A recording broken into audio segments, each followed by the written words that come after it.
Warahmatullahi wabarakatuh. Alhamdulillahi rabbil alamin wa bihi nasta'in wa ala umuri dunya waddin wa ala alihi washabbi ajma'in amma ba'du. Qala Allah ta'ala fi kitabil karim a'udzu billahi minasyaitonir rajim. Bismillahirrahmanirrahim. Ya ayyuhalladzina amanu kutiba 'alaikumus shiyam kama kutiba 'alal ladzina min qablikum la'allakum tattaqun. Shadaqallahul azim.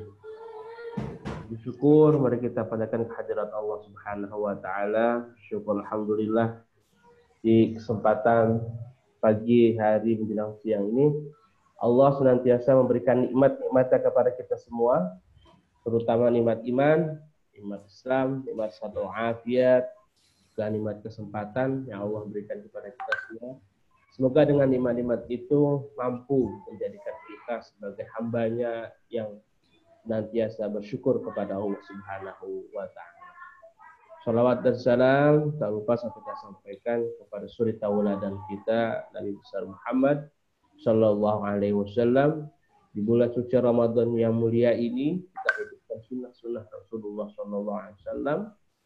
Semoga dengan menghidupkan sunnah-sunnah beliau jadikan kita sebagai hambanya yang terbaik, dan dengan harapan semoga nanti di yaumil mahsyar kita semua akan mendapatkan syafaat dari Rasulullah Shallallahu Alaihi Wasallam. Alhamdulillah di tengah-tengah kita sudah hadir Ustaz Ali Ahmudi. Alhamdulillah boleh sudah di tengah-tengah kita. Sehat Ustaz? Alhamdulillah sehat walafiat. Alhamdulillah.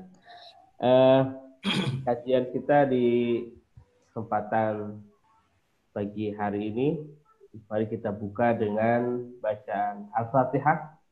Semoga kegiatan kita di kesempatan pagi hari ini dari awal sampai akhirnya dengan kemudahan dan ridho dari Allah Subhanahu wa taala, dan nanti kita bisa mengambil pelajaran dan hikmah ilmu yang disampaikan dapat kita amalkan dalam kehidupan kita sehari-hari. Al-Fatihah. Alhamdulillahirabbil alamin arrahmanir rahim maliki yaumiddin na'budu wa iyyaka nasta'in shiratal ladzina an'amta 'alaihim ghairil maghdubi 'alaihim waladdallin. Shadaqallahul azim. Ayah bunda yang dirahmati Allah Subhanahu wa taala, selanjutnya sebelum nanti penyampaian materi oleh Ustadz Ali Ahmudi, mari kita dengarkan bersama bacaan tilawah yang insya Allah disampaikan oleh Pak Baka. Assalamualaikum Pak Baka, monggo. Salam, Ustaz. Ustaz.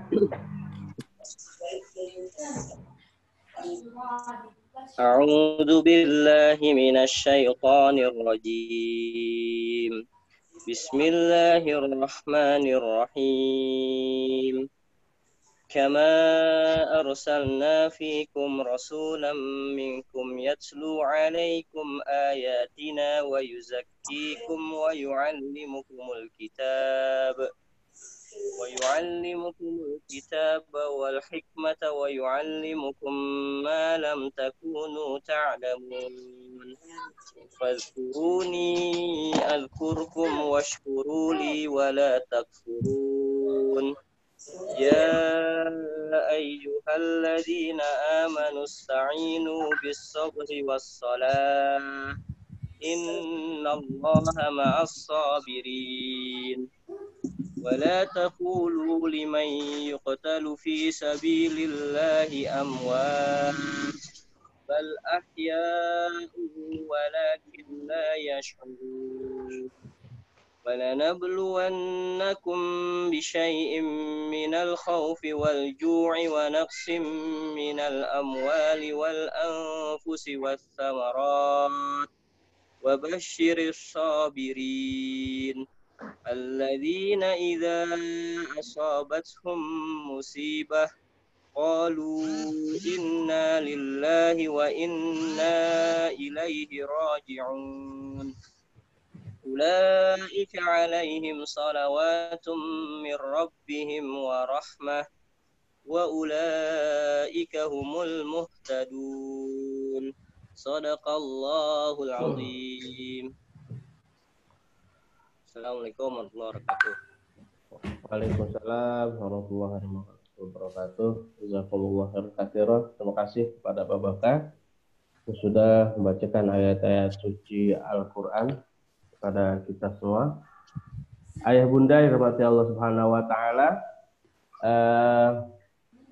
mari kita dengarkan bersama materi kita di kesempatan kali ini. Insya Allah disampaikan oleh Ustaz kita, Ustaz Ali Ahmudi, dan dengan tema Ramadan sebagai momentum menggapai kemuliaan. Akan disimak ayah bunda dengan baik. Insya Allah nanti setelah materi disampaikan oleh Ustaz, akan ada 3 penanya mungkin Ustaz ya, mohon maaf kesediaannya. Gitu. Kepada Ustaz Ali Ahmudi kami persilakan. Monggo Ustaz. Baik. Bismillahirrahmanirrahim. Assalamualaikum warahmatullahi taala wabarakatuh. Waalaikumsalam warahmatullahi wabarakatuh. Alhamdulillah. Alhamdulillahilladzi khalaqal mauta wal hayata liyabluwakum ayyukum ahsanu amala. Asyhadu an la ilaha illallah wahdahu la syarika lah. Wa asyhadu anna sayyidana wa nabiyyana wa maulana Muhammadan abduhu wa rasuluh la nabiyya wa la rasula ba'dah. Allahumma wa salli wa sallim wa barik ala hadzal nabiyil karim wa ala alihi wa ashabi ajma'in. Wa la haula wa la quwwata illa billahil aliyil azim. Hadirin sekalian yang dirahmati Allah Subhanahu wa taala. Pertama, saya ingin menyapa Bapak dan Ibu sekalian kepada Ustaz Sofyan ini. Terima kasih atas kesempatannya. Saya merasa terhormat berada di forum ini.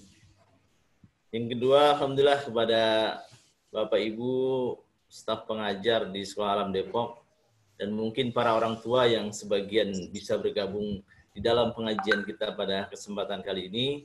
Saya tidak bisa sebutkan satu persatu, tapi insya Allah kita sama-sama saling mendoakan untuk mendapatkan kemuliaan insya Allah Subhanahu wa taala, apalagi di bulan Ramadan ini di mana setiap amaliyah kita itu akan punya nilai yang begitu besar yang berbeda dengan bulan-bulan yang lain.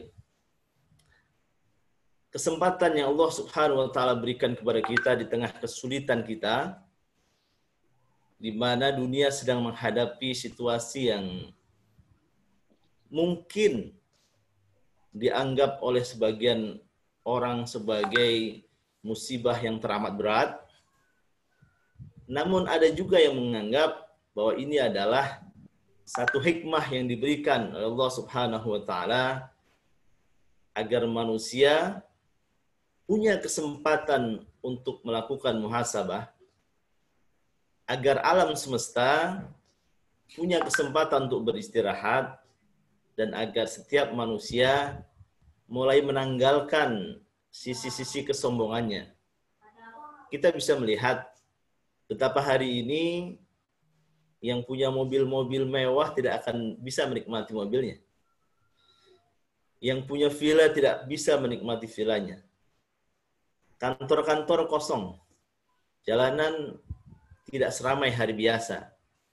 Dan bahkan negara-negara yang semula kita pandang sebagai negara adidaya, dengan kemampuan militer, dengan kemampuan persenjataan yang begitu hebatnya yang seolah tidak terkalahkan, ternyata tidak berdaya. Kita melihat bagaimana Cina kesulitan menyelesaikan masalah virus ini. Eropa yang semula seolah menjadi bangsa yang sekian abad berhasil menguasai dunia, termasuk ke negara kita. 350 tahun kita dijajah Belanda, sekarang menyelesaikan masalah dalam negerinya mereka sudah hampir tidak mampu.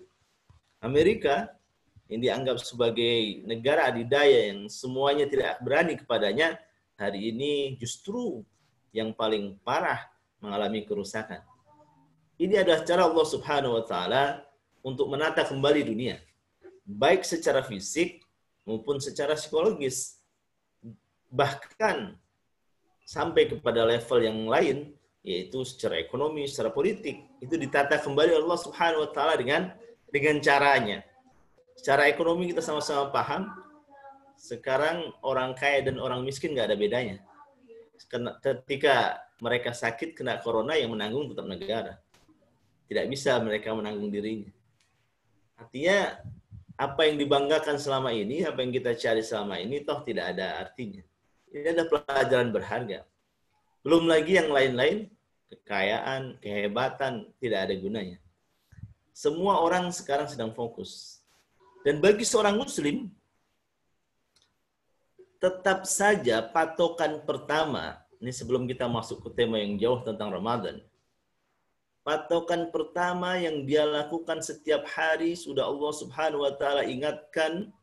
A'udzubillahi minasyaitonirrajim. Bismillahirrahmanirrahim. Inna fi khalqis samawati wal ardi wa ikhtilafil laili wan nahari la ayatin liulil albab. Alladzina yadhkuruna Allaha qiyaman wa qu'udan wa 'ala junubihim wa yatafakkaruna fi khalqis samawati wal ardi. Rabbana ma khalaqta hadza batila subhanaka faqina adzabannar.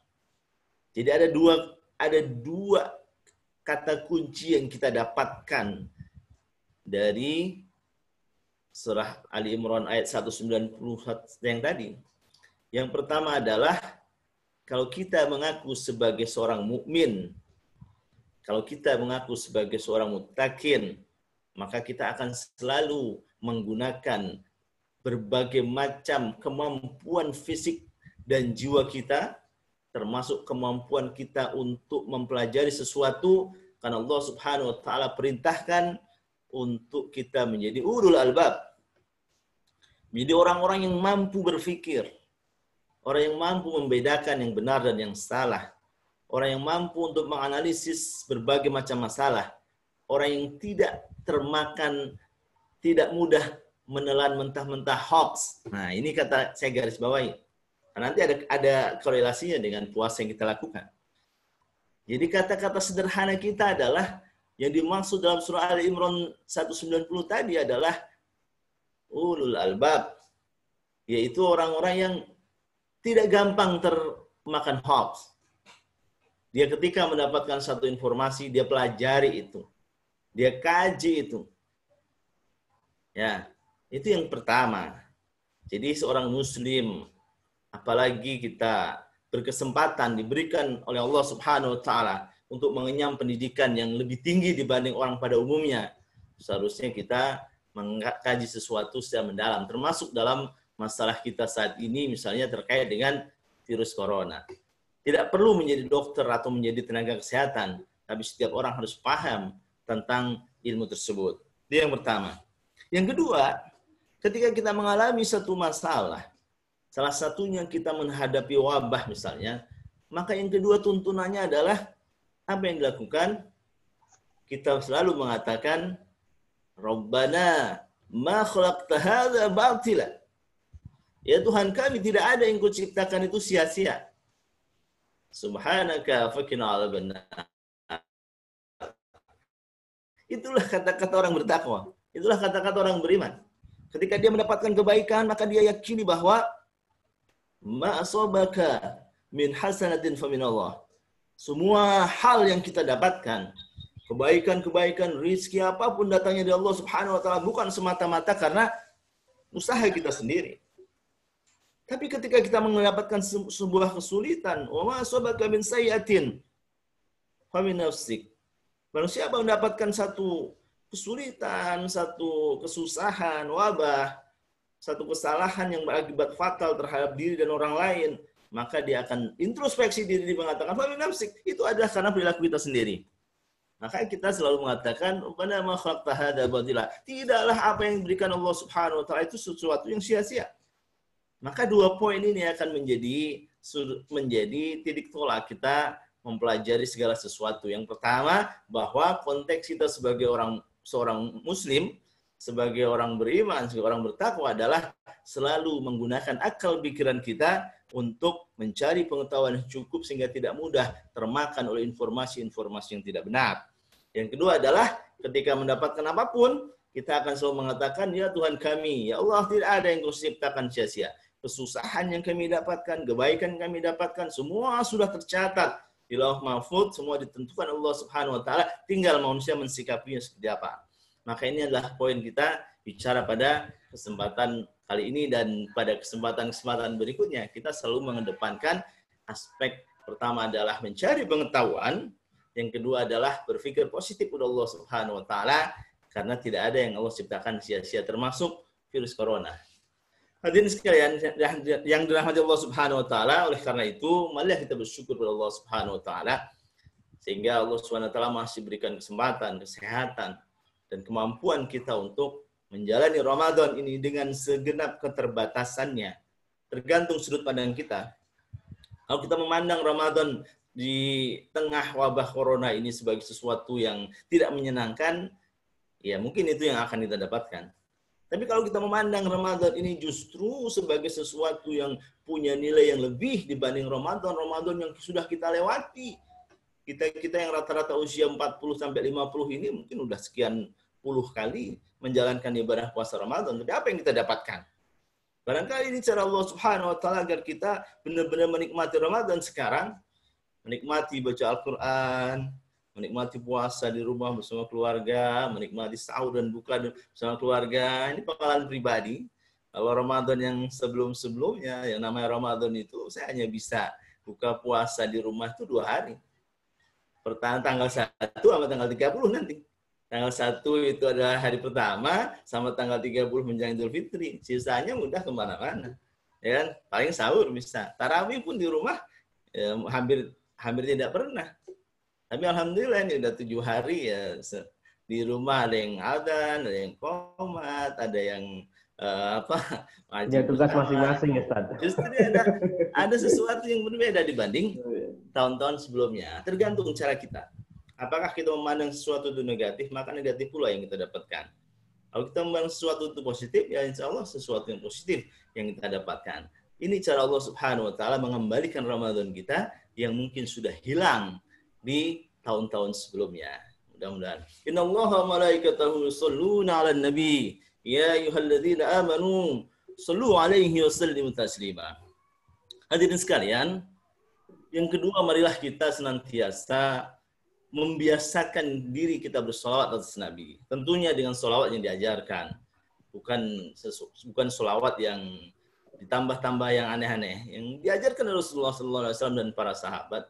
Karena solawat ini adalah satu-satunya ibadah yang langsung dicontohkan oleh Allah Subhanahu wa taala.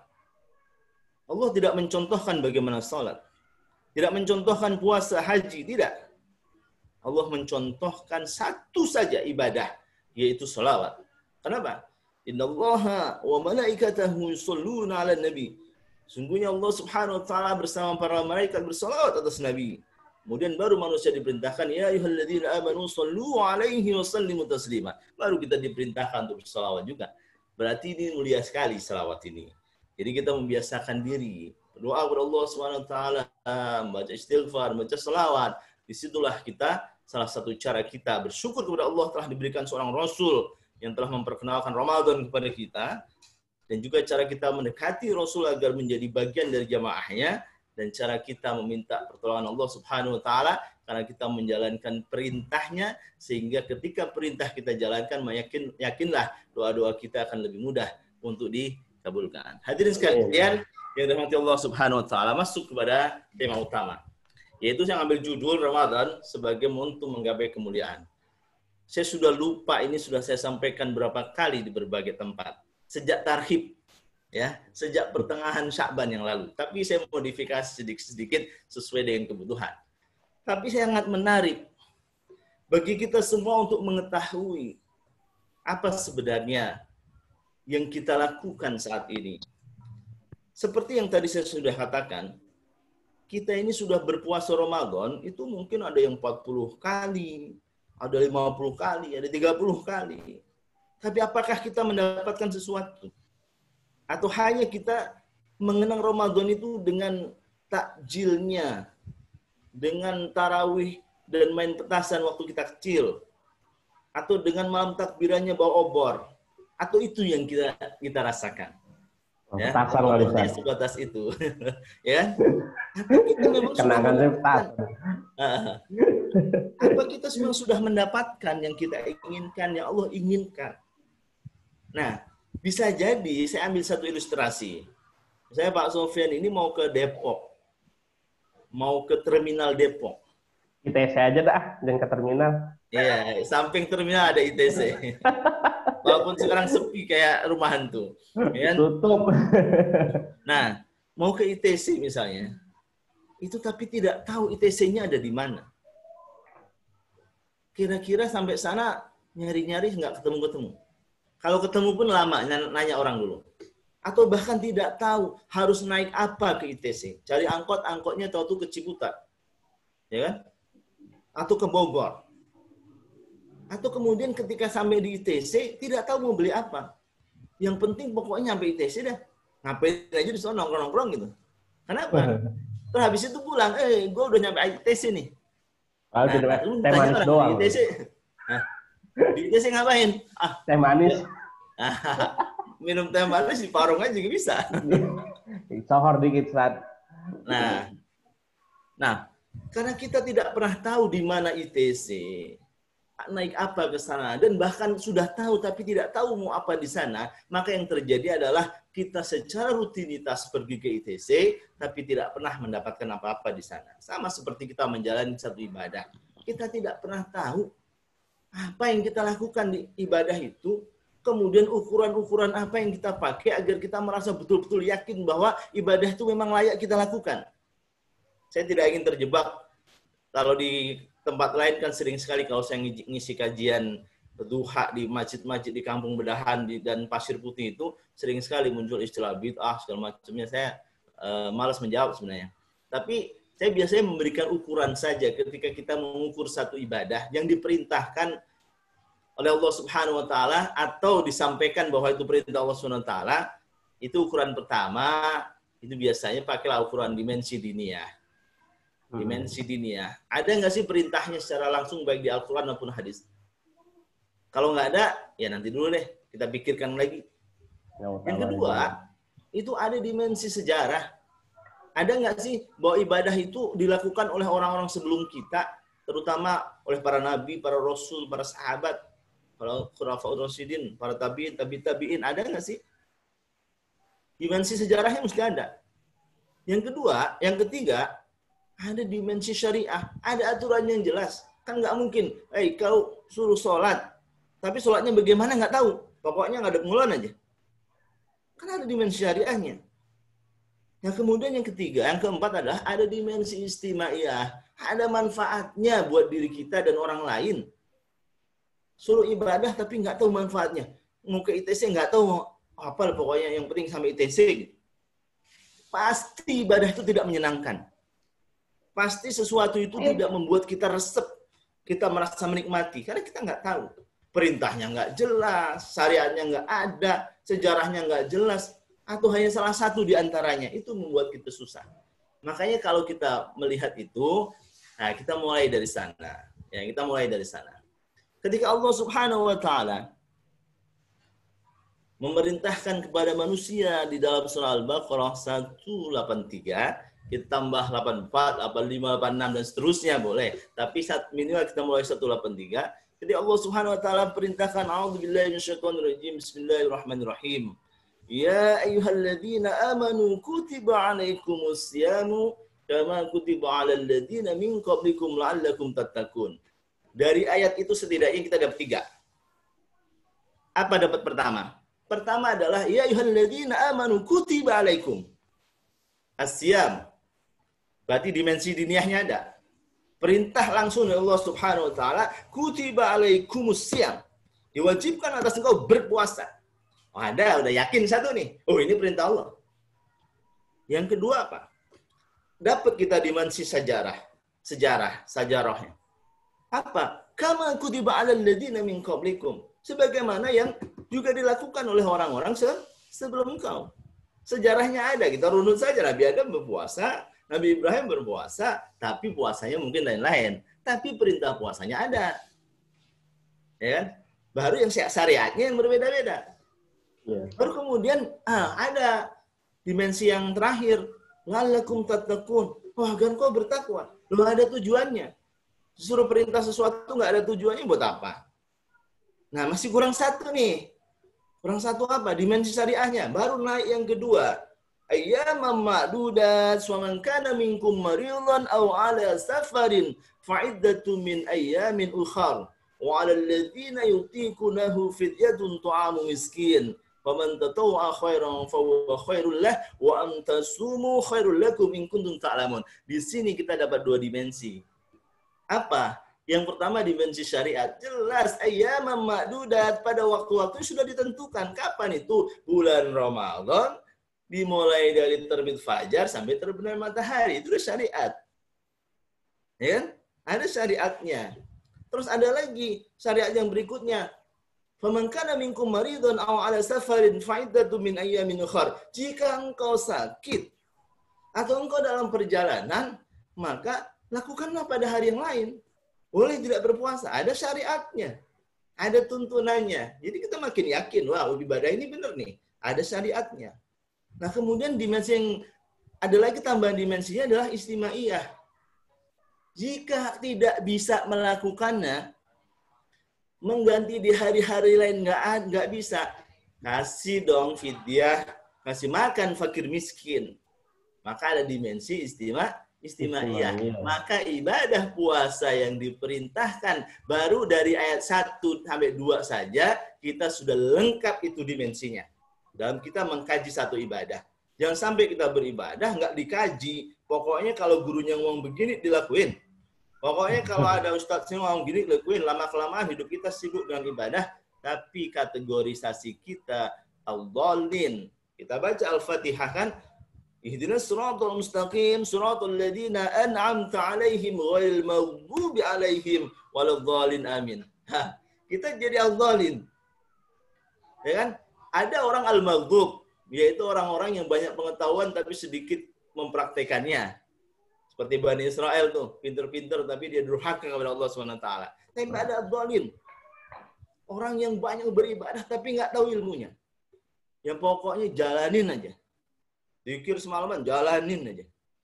Akhirnya, baik kategori pertama maupun kedua sama-sama tertolak oleh Allah Subhanahu wa taala. Makanya tadi saya pesan dari awal, masuklah kategori seorang mukmin yang sejati, salah satunya adalah ulul albab, orang-orang yang mau belajar, mau menggunakan pikirannya di benar apa salah. Di sini kita kasih 4 tips, ukur dari diniyahnya, ada nggak perintahnya. Yang kedua ada syariatnya, ada sejarahnya, dan ada istimaiyahnya. Dan kita yakin betul bahwa syariat puasa Ramadan itu lengkap.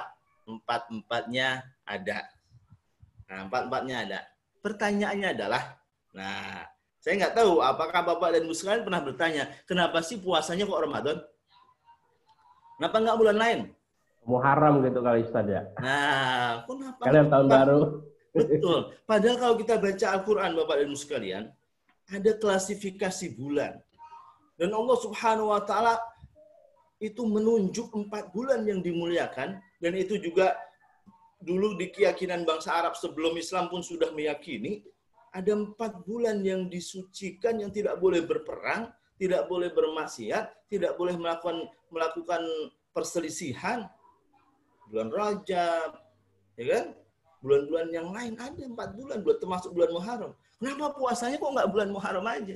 Atau Rajab deh, biar cepat.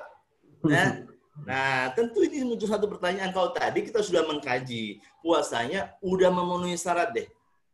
4 ukuran sudah memenuhi syarat. Sekarang kenapa Ramadan? Kenapa Ramadan kemudian menjadi sangat powerful? Apakah sejak dulu Ramadan itu sangat powerful? Tidak. Sebelum turun Islam, Bahkan sebelum turunnya Al-Quran, Ramadan tuh nggak ada apa-apanya. Bulan Ramadan tuh bulan yang dihindari dari kata dasar Ramadan. Ya, yang artinya panas, terik, gersang, sumpek, susah air. Orang-orang Quraisy pada waktu itu di Jazirah Arab pada umumnya sembunyi di rumah-rumah mereka di bulan itu karena sangat panas, jarang air, banyak badai pasir. Nah, kok di bulan kayak gitu kok disuruh menghormati dengan puasa? Kenapa? Nah, baru kita bicara kenapa Ramadan itu jadi mulia. Apa karena ada instruksi presiden misalnya? Kan nggak ada. Hidupnya impres. Yang ada adalah kita baca ayat berikutnya 185. Syahrul Ramadan alladzi unzila fihi al-Qur'an hudal lin-nasi wa bayyinatin minal huda wal furqan faman syahida minkum asy-syahra falyasum wa man kana maridan aw ala safarin fa'iddatun min ayyamin ukhra yuridullahu bikumul yusra wa la yuridu bikumul usra wa litukmilul 'iddata wa litukabbirullaha 'ala ma hadakum wa la'allakum tashkurun. Nah, yang bikin Ramadan ini mulia benar-benar dari sesuatu yang dihinakan, yaitu apa? Al-Quran. Karena Al-Quran diturunkan pada bulan Ramadan. Ya, ini gambar-gambar ini ilustrasi nanti saya tampilkan sebagai penyemangat aja. Sekarang nampilinnya belakangan aja. Sekarang, ya. Ini justru kita pikirkan. Maka saya ingin sampaikan ke Bapak Ibu sekalian, kalau kita bicara bulan suci Ramadan, kita jangan hanya bicara puasa. Karena puasa itu akibat, bukan sebab. Ya. Kenapa? Karena pada bulan Ramadan yang semula bulan yang tidak dianggap, bahkan dihindari, kemudian Allah Subhanahu wa taala turunkan Al-Qur'an di kata kunci kedua, maka bulan yang tadinya dihindari itu jadi mulia. Belum lagi malam. Kan kita mengenal tuh, kalau malam tuh yang mulia kata orang, padahal sih semua malam bagus semua. Itu malam apa, Pak? Malam Jumat kan? Malam Jumat Kliwon malah. Kalau di kampung saya itu kalau malam Jumat Kliwon, wih orang udah ngaji Yasin, ngaji tahlilan sampai pagi kali. Karena dianggap Legi juga, Ustaz. Jumat Legi itu kan. Jawa Timur juga Jumat Legi itu. Iya. Pokoknya kalau Jumat itu benar-benar dah benar-benar dimuliakan. Benar, memang tidak salah. Sejak zaman dulu udah ini Jumat itu udah dianggap hari yang bagus. Nah, tapi Al-Qur'an kan tidak malam Jumat. Hanya malam saja, tidak tentukan malam apa. Artinya malam yang biasa saja. Inna anzalnahu fi lailatul qadr. Wa ma adraka ma lailatul qadr. Lailatul qadri khairum min alfi syahr. Nah, jadi Al-Qur'an ketika diturunkan pada satu malam yang biasa saja, ternyata kok jadi mulia malam itu. Bahkan menjadi malam Qadar, menjadi Lailatul Qadar yang khairum min alfi syahr. Malam biasa diturunkan Al-Qur'an kok jadi luar biasa. Lebih baik dibanding 1000 bulan. Bulan biasa, yang bahkan bulan yang gak enak, diturunkan Al-Quran, kok jadi luar biasa. Berarti kata kuncinya itu lebih penting puasanya apa Al-Qurannya? Al-Qurannya, Bapak Ibu sekalian. Karena Al-Quran ini ketika ditaruh di bulan tidak menyenangkan, bulan Ramadan yang dulu, menjadi mulia, menjadi suci. Ketika ditaruh satu malam, menjadi mulia, menjadi suci. Ketika ditempelkan di kulit kambing yang kita buang-buang itu, menjadi suci. Kita pegang-pegang aja, nggak boleh kalau nggak wudu. Ya kan? Ya kan? Kita kalau di Al-Quran kan sering kita tulis, ada tulisan tuh, jangan sentuh Al-Quran kecuali dalam kondisi berwudu, kan gitu ya? Wala tawassu ilal mutahharun gitu ya. Nah, tidak boleh. Ditulis di kertas-kertas biasa, kalau saya bikin jurnal gitu pakai kertas biasa aja saya buang-buang. Tapi kalau ada tulisan Al-Qur'annya nggak berani kita. Nah, sekarang kita bayangkan Bapak dan Ibu sekalian, kalau Al-Qur'an itu kita tempelkan di kepala kita, dihafalkan, dibaca tiap hari, jasad para penghafal Al-Quran, habis Quran itu tidak tersentuh oleh api neraka. Kalau betul-betul ya, bahkan jasadnya di tanah pun, jasad-jasad renik yang biasanya makan daging dan tulang kita nggak ada yang tidak bisa menyentuh.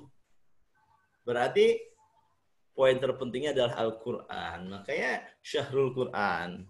Nah, sehingga karena bulan Ramadan itu mulia, kemuliaannya sebab Al-Quran, maka manusia diminta menghormati bulan itu.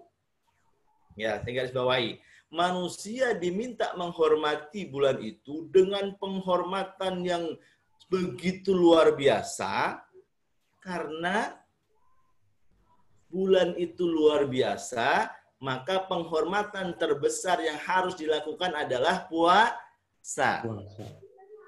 Puasa itu bentuk perintah Allah agar manusia memberikan penghormatan kepada bulan Ramadan dengan penghormatan yang luar biasa.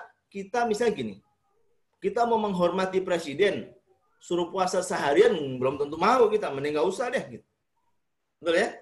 Paling kita datang bungkuk-bungkuk, hormat-hormat, salim-salim, ya kan? Kita mau menghormati kepala sekolah, paling bawain parcel aja udah cukup. Kalau bilang, kamu puasa kalau menghormati saya, nggak bakalan mau. Makanya ini adalah kondisi tertinggi. Bagaimana manusia untuk menghormati betul-betul harus serius. Sampai-sampai Allah SWT demi meyakinkan manusia. Demi meyakinkan manusia agar dia mau menghormati Ramadan dengan berpuasa, sampai memberi janji. Janji yang ini beda loh sama ibadah yang lain. Ya kan? Kullu amalin ibnu Adam lahu. Semua amal anak Adam itu untuknya sendiri aja udah. Sholat untuk kita, zakat untuk kita. Berasnya dimakan fakir miskin, tapi pahalanya kan kita yang dapat, ya kan? Yang lain untuk kita semua. Illa syam, kecuali puasa, innahu li wa ana ajzi bihi. Sesungguhnya puasa untukku dan aku sendiri yang ngasih pahalanya. Begitu istimewanya nih puasa nih. Ya kan? Begitu istimewa puasa, Allah perintahkan ini. Ini kita pakai logika matematika nih. Logika urutan-urutan menyusun premis ya, agar kita ini memahami sesuatu itu pada alur yang benar. Yang mulia itu Al-Qur'anul Karim. Maka namanya Al-Qur'anul Karim, Al-Qur'an yang mulia. Kenapa? Kenapa Al-Qur'an itu mulia? Sampai-sampai Allah di surah Al-Baqarah pada saat surah pembuka saja langsung mengatakan alif lam mim dzalikal kitabul la raiba fi hudal lil muttaqin. Sampai-sampai kayak orang jualan ini. Nih kalau teknik jualan nih Bapak Ibu sekalian. Teknik jualan kan begini. Pak, ini golok nih. Kagak ada yang bisa ngelawan dia deh. Apapun bisa dipotong. Betul kan? Itu kan orang dagang tuh. Artinya untuk meyakinkan orang bahwa golok ini hebat loh. Sama ketika Allah Subhanahu wa taala mengatakan alif lam mim dzalikal kitabul la raiba fi. Tidak, kitab ini tidak ada keraguan sedikit pun di dalamnya. Ya kan? Buat apa ini kitab? Hudan lil muttaqin.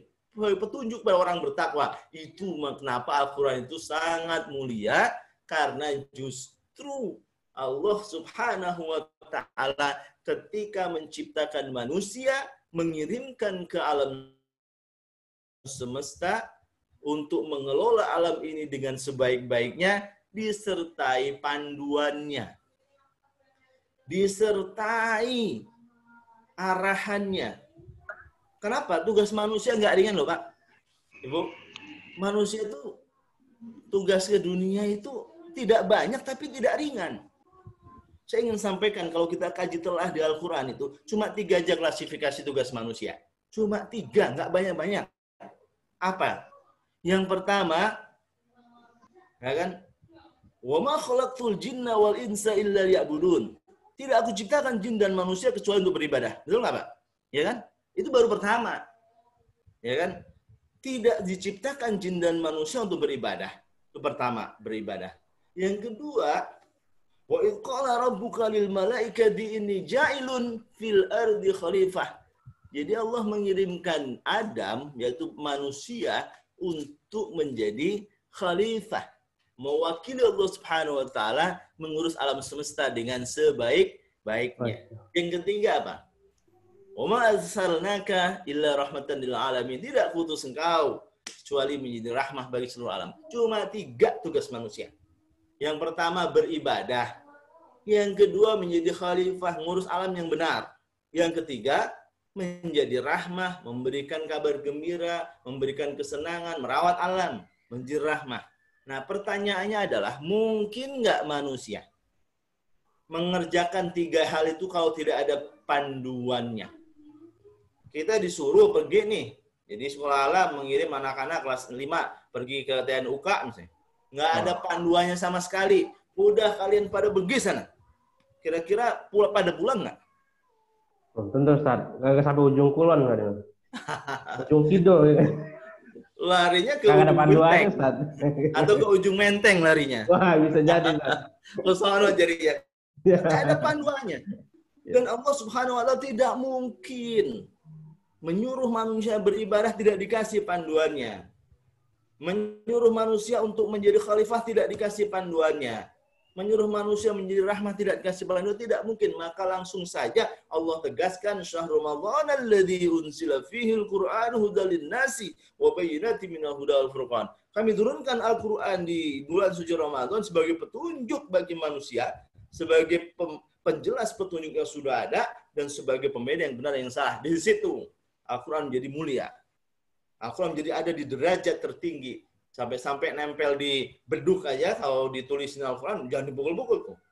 Nempel di kulit kambing, kulit sapi kalau jadi beduk, dipukulin terus. Tapi kalau jadi Al-Quran, jadi kaligrafi dan lain sebagainya. Nah, itu Al-Quran mulia. Nah, karena Al-Quran mulia, maka semua yang berurusan dengan Al-Quran menjadi mulia. Ramadan mulia. Maka manusia diminta untuk menghormati Ramadan dengan ibadah puasa yang pahalanya tidak usah dipikirkan. Nanti Allah sendiri akan memberi pahalanya. Kullu amalin ibnu Adam lahu illa siyam innahu li wa ana ajzi bihi. Itu puasa yang kita lakukan. Tapi jangan lupa Bapak dan Ibu sekalian, puasa itu hanya satu saja dari kata kunci menjalani Ramadan. Baru satu. Jangan kita merasa selesai dengan berpuasa. Makanya saya tidak terlalu, kadang-kadang saya suka menjelaskan kepada jamaah yang selalu mengidentikan Ramadan dengan bulan puasa. Nanti seolah-olah udah selesai itu dengan puasa. Pagi, sahur, sampai buka udah. Nggak tarawih, nggak tadarus, kelakuan masih sama. Ya karena dia yang penting kan puasa. Nahan lapar doang Ustaz. Nahan lapar dan haus dan hal-hal lain. Tapi yang lain-lainnya tidak dia kerjakan. Karena hanya satu yang dia pikirkan. Padahal yang kedua kita harus memikirkan tentang Al-Quran. Inilah kesempatan kita yang tadi saya jelaskan untuk berinteraksi secara sangat mendalam dengan Al-Quran. Bukan hanya membaca Bapak dan Ibu sekalian. Ya kan? Sebelumnya saya mau tanya dulu nih ke moderator sampai jam berapa? Pahanya panjang nih, bisa sampai malam nih kalau saya lanjutkan. Edisi Bapak Jir dan Ustaz. Karena kata kuncinya udah banyak ini. Siap Ustaz. Insya Allah 11.30 kita sudah selesai. Masih ada waktu. Ada waktu untuk jamaah atau teman-teman juga untuk persiapkan sholat zuhur. Baik. Bapak dan Ibu sekalian, tadi kita sudah bicara puasa. Bagaimana puasa begitu bernilai sebagai penghormatan kita kepada Ramadan karena perintah Allah Subhanahu wa Ta'ala yang 4 kriteria yang tadi saya sampaikan sudah memenuhi. Nah, sampai-sampai Allah ngasih pahalanya pun luar biasa. Kita belum bicara esensinya, tapi setidaknya kita yakin bahwa kita puasa itu nggak sia-sia gitu, ya kan? Nah itu. Tapi yang kedua Al-Quran. Ini justru yang sangat penting Bapak Ibu sekalian. Kita sering berinteraksi dengan Al-Quran. Saya yakin di rumah itu banyak Quran. Kemarin pun saya dapat bantuan Al-Quran cukup banyak, saya kirim ke pesantren Darussalam. Di pesantren ternyata banyak juga Al-Qurannya, ya kan? Kenapa? Kita punya banyak Al-Quran. Tapi saya ingin memberikan sebuah ilustrasi. Andaikan satu hari kepala sekolah atau ketua yayasan di Sade ini berkirim surat kepada Pak Baka misalnya. Berkirim surat, Nah, kemudian surat itu diterima nih. Kemudian ditanya tuh sama ketua yayasan, Pak Baka, suratnya sudah diterima belum? Sudah, alhamdulillah. Seneng kan yang ngirim? Yang kedua, suratnya udah saya taruh di lemari yang rapi, Bu. Wah, seneng juga lah. Anda memang, waduh, pegawai yang baik, kan? Saya kasih minyak wangi, Bu. Wih, seneng kan? Luar biasa. Pertanyaannya adalah, udah dibaca belum? Begitu bulannya, udah dibaca belum? Belum saya baca. Waduh, besok keluar SK pemecatan. SP, Ustaz. Iya. Ya sama, kita punya Al-Quran. Kita punya bagus, dibungkus, taruh lemari, ditata rapi di ruang tamu. Pernah nggak dibuka? Jangan-jangan berdebu semua. Ya kan, sama seperti surat tadi. Dikasih surat, udah dipelihara, dikasih minyak wangi, ditata, nggak pernah dibaca, apalagi dilaksanakan. Baca aja juga nggak. Ya kan? Nah, Al-Quran itu sama. Maka sebenarnya Bapak dan Ibu sekalian, ketika kita berinteraksi dengan Al-Quran, itu sebenarnya itu banyak kewajiban kita. Ada 7 kewajiban kita terhadap Al-Quran yang harus kita jalankan. Yang pertama itu adalah mengimani Al-Quran, tuminun Al-Quran. Quran mesti diimani. Ya kan? Tau'an aukahan, mau terpaksa, mau sukarela diimani. Kenapa? Sampai-sampai Allah ketika menyampaikan Al-Quran pertama yang di surah Al-Baqarah itu, sampai dzalikal kitabu la raiba fih. Kitab ini nggak ada keraguan, nanti diimani. Keimanan itu akan muncul ketika kita yakin dengan Allah Subhanahu wa taala, Allah tidak mungkin mengirim panduan yang salah. Ketika kita yakin dengan Rasulullah Shallallahu Alaihi Wasallam, Rasulullah tidak mungkin mengatakan sesuatu yang salah. Ya, tidak mungkin mengatakan, mencatatkan atau menyampaikan sesuatu yang salah. Kenapa? Apa yang disampaikan Rasulullah ini tidak berdasarkan nafsu sendiri. Wa nahan nafsa 'anil hawa in huwa illa wahyu yuha. Tidak ada dari hawa nafsunya sendiri. Baik itu Al-Quran, hadis qudsi maupun hadis-hadis kita yakini semua dari Allah Subhanahu wa taala, bukan karena nafsunya Rasulullah pengen mengarang kata-kata atau bermain puisi gitu. Tapi bedanya Al-Quran itu diturunkan betul-betul diklasifikasikan sebagai wahyu, kemudian dikodifikasi segala macamnya, ada klasifikasinya. Kalau hadis qudsi itu disampaikan sebagai wahyu tapi tidak usah dicatat, tidak usah apa, dengan bahasa Rasulullah sendiri. Kalau Al-Quran kan dengan bahasa Allah, itu bukan bahasa Rasulullah, beda dengan bahasa Arab yang pada umumnya. Hadis qudsi bisa dengan bahasa sendiri. Kalau hadis-hadis yang lain, sunnah Rasul, karena perilaku beliau dicatat segala macamnya. Tapi yakinlah itu semua dari Allah Subhanahu wa taala. Nah, kembali kepada Al-Quran tadi, yang pertama adalah mengimaninya. Ya, setelah mengimani mau diapain? Yang tadi kasih surat, udah mau diapain?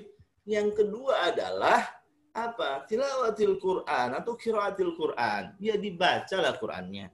Satu ain. Kalau saya mewajibkan anak-anak itu setiap hari baca Quran. Kalau subuh mereka ngantuk nggak bisa, siang mesti baca. Kalau sebelum sekolah nggak bisa, pulang sekolah harus baca. Semampu yang mereka bisa lakukan. Tapi wajib untuk membaca Al-Quran. Ya kan? Ya, pertama, yang kedua adalah membaca Al-Quran. Nah, apa cukup dibaca? Ketika surat dari ketua yayasan disampaikan, dibaca Pak Baka? Sudah. Terus udah dijalanin belum perintahnya? Belum. Nah, SP2 langsung. Kan gitu. Sama ini. Al-Quran itu udah dibaca. Iya. Terus kemudian di apa? Kalau nggak paham, ya dipelajari. Maka ada selanjutnya adalah tadarusul Quran. Nah, jadi kita tadarus Quran dengan tilawah Quran itu berbeda. Ya kan? Tadarus Quran, ya kata darosa, seperti kata dasarnya madrasah. Orang masa di madrasah cuma baca doang. Di madrasah itu ya nyanyi-nyanyi, ya baca-baca, ya belajar ilmu A, B, C, D, E. Yang pernah di madrasah, pernah di pesantren pasti ngerasain. Madrasah itu nggak cuma baca-baca. Segala macam hal kita lakukan di sana. Sama, tadarus Al-Quran itu mempelajari Al-Quran secara lebih detail seperti orang belajar di madrasah. Jadi dia belajar yang kalau sederhananya ya baca Al-Qurannya, baca terjemahannya, baca tafsirnya, ya itu kan belajar sederhana, tapi itu jauh lebih baik dibanding hanya sekedar membaca. Itu baru tingkatan ketiga. Setelah membaca, baru kemudian mempelajari. Nah, baru selanjutnya apalagi setelah kita mempelajari tafahumul Quran, memahami. Nah, kalau memahami itu mesti ada gurunya, Bapak dan Ibu sekalian. Banyak di antara kita belajar Al-Quran nggak ada gurunya, susah.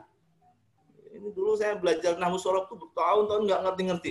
Pakai rotan lagi apa kiainya dulu tuh, ya kan? Salah dikit Itu nggak ngerti-ngerti gitu. Nah, apalagi nggak pernah belajar, ya kan? Nah, makanya kita untuk bisa memahami mesti ada gurunya. Makanya harus daurah Al-Qur'an. Kemudian ada apa ustadz-ustadz yang paham. Itu yang kita pelajari. Jangan sampai kita berislam sekian lama, kita yakin Al-Quran itu kitab suci kita, hanya kita baca doang, nggak pernah kita tadarusi, nggak pernah kita pahami bagaimana Al-Quran mau menjadi petunjuk jalan bagi kita. Kita kadang-kadang kehilangan obor, ada masalah, udah buntek aja berpikiran. Ya kan? Malah larinya ke sana kemari. Padahal Allah Subhanahu wa taala kita yakini ketika ada satu masalah pasti kasih solusinya. Salah satunya misalnya dalam kasus corona misalnya. Oh, saya kalau nanti ada kesempatan lagi saya bisa bahas kajian ayat-ayat Al-Qur'an tentang masalah musibah. Saya sebelum puasa pada bulan Januari lalu, Januari saya kaji di Masjid Al-Istiqomah di kantor pusat PGN, ya kan? Padahal coronanya belum ada. Nah, jadi ada banyak Allah kasih petunjuk. Salah satunya Allah sudah tekankan kita wa nunazzilu minal Qur'ani ma huwa syifaa'un wa rahmatun lil mu'minin. Allah turunkan Al-Qur'an itu ada obat, ada pemberi bahagia jiwanya orang-orang beriman. Nah, kenapa? Allah kasih petunjuk jalan itu pasti udah ada solusi di dalam kehidupan manusia. Nggak ada. Tinggal kita mau nyari apa tidak. Ya kan? Kenapa? Karena memang Allah kasih petunjuk jalan bagi manusia. Jangan cuma kita baca, tapi kita pahami. Kemudian kita baca, kita pelajari dengan tadarrusul Quran, kemudian tafahumul Quran. Setelah itu diapakan? Sudah diimani, sudah dibaca, sudah dipelajari, sudah dipahami. Iya tak malu Al-Qurannya, diamalkanlah Al-Qurannya. Ya kan? Ada perintah dilarang riba, ya tinggalkan riba. Ada perintah suruh zakat, ya bayar zakat. Ada perintah sholat, ya kerjakan sholat. Ya itu dilakukan. Jadi Al-Quran itu setelah diimani, dibaca, dipelajari, dipahami, dijalankan. Kalau nggak dijalankan, ya petunjuk jalan nggak dijalankan. Ada tulisan di Parung tuh. Menuju Depok. Ya kan? Ada tuh di petunjuk jalan. Tapi kita larinya ke Gunung Sindur. Lah, nyampe nggak Depoknya?